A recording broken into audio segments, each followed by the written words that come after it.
the Sustainable Communities Act legislation, for example, as a way to get back these services that I believe we so desperately need. And yes, I'd be delighted to give way. Thank you, Mr. Streeter. I commend the Honourable Lady in securing this debate.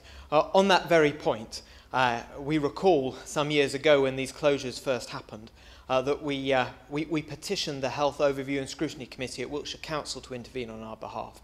And I'd be very grateful for an indication from the Minister as to whether he felt that they had a role to play in standing up for the concerns of the residents, constituents, patients that have written to the Honourable Lady, and indeed myself, where we have lost the minor injury unit in Melksham in my constituency, which is far closer than the one in Chippenham to her own constituents.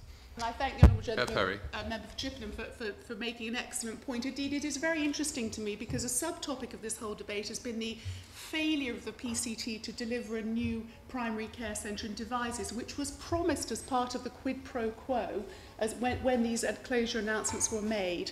And when I suggested last week that perhaps the time had come to rip up the original plans that seemed to be stymieing progress and go back to the drawing board and say just how can we deliver a hospital in Devizes under our current constraints, I was indeed referred back to the Overview and Scrutiny Committee at Wiltshire Council that clearly has a very important role to play in defining the services we need for our local community.